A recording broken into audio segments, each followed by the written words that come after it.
श्लोक में एवं ज्ञात्वा कृतं कर्म, इन पदों से कर्मों को जानने की बात कही गई थी। अब भगवान आगे के श्लोक से कर्मों को तत्व से जानने के लिए प्रकरण आरंभ करते हैं। किम कर्मेति कवयोऽप्यत्र मोहिताः तत्ते कर्म प्रवक्ष्यामि यज्ञात्वा मोक्ष्यसे शुभात्। किम कर्म, साधारणतः मनुष्य शरीर और इंद्रियों की क्रियाओं को ही कर्म मान लेते हैं तथा शरीर और इंद्रियों की क्रियाएं बंद होने को अकर्म मान लेते हैं, परंतु भगवान ने शरीर, वाणी और मन के द्वारा होने वाली मात्र क्रियाओं को कर्म माना है। शरीर वांगमनोभिर यत्कर्म प्रारभते नरः, इस भाव के अनुसार ही कर्म की संज्ञा होती है। भाव बदलने पर कर्म की संज्ञा भी बदल जाती है। जैसे कर्म स्वरूप से सात्विक दिखता हुआ भी यदि कर्ता का भाव राजस या तामस होता है तो वह कर्म भी राजस या तामस हो जाता है। जैसे कोई देवी की उपासना रूप कर्म कर रहा है जो स्वरूप से सात्विक है, परंतु यदि कर्ता उसे किसी कामना की सिद्धि के लिए करता है तो वह कर्म राजस हो जाता है, और किसी का नाश करने के लिए करता है तो वही कर्म तामस हो जाता है। इसी प्रकार यदि कर्ता में फलेच्छा, ममता और आसक्ति नहीं है तो उसके द्वारा किए गए कर्म अकर्म हो जाते हैं, अर्थात फल में बांधने वाले नहीं होते। तात्पर्य यह है कि केवल बाहरी क्रिया करने अथवा ना करने से कर्म के वास्तविक स्वरूप का ज्ञान नहीं होता। इस विषय में शास्त्रों को जानने वाले बड़े बड़े विद्वान भी मोहित हो जाते हैं, अर्थात कर्म के तत्व का यथार्थ निर्णय नहीं कर पाते। जिस क्रिया को वे कर्म मानते हैं वह कर्म भी हो सकता है, अकर्म भी हो सकता है और विकर्म भी हो सकता है, कारण कि कर्ता के भाव के अनुसार कर्म का स्वरूप बदल जाता है। इसीलिए भगवान मानो यह कहते हैं कि वास्तविक कर्म क्या है, वह तो बांधता है। कैसे बांधता है, इससे किस तरह मुक्त हो सकते हैं, इन सब का विवेचन मैं करूंगा। जिसको जानकर उस रीति से कर्म करने पर वे बांधने वाले न हो सकेंगे। यदि मनुष्य में ममता, आसक्ति और फलेच्छा है तो कर्म न करते हुए भी वास्तव में कर्म ही हो रहा है, अर्थात कर्मों से लिप्तता है। परंतु यदि ममता, आसक्ति और फलेच्छा नहीं है तो कर्म करते हुए भी कर्म नहीं हो रहा, अर्थात कर्मों से निर्लिप्तता है। तात्पर्य यह है कि यदि कर्ता निर्लिप्त है तो कर्म करना अथवा न करना दोनों ही अकर्म है, और यदि कर्ता लिप्त है तो कर्म करना अथवा न करना दोनों ही कर्म है और बांधने वाले हैं।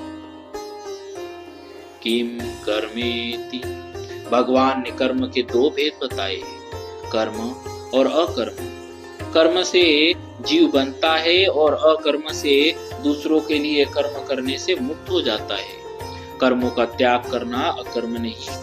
भगवान ने मोह पूर्वक किए गए कर्मों के त्याग को तामस बताया है। शारीरिक कष्ट के भय से किए गए कर्मों के त्याग को राजस बताया है, और तामस और राजस त्याग में कर्मों का स्वरूप से त्याग होने पर भी कर्मों से संबंध विच्छेद नहीं होता। कर्मों में फलेच्छा और आसक्ति का त्याग सात्विक है। सात्विक त्याग में स्वरूप से कर्म करना ही वास्तव में अकर्म है, क्योंकि सात्विक त्याग में कर्मों से संबंध विच्छेद हो जाता है। अतः कर्म करते हुए भी उससे निर्लिप्त रहना वास्तव में अकर्म है। शास्त्रों के तत्वों को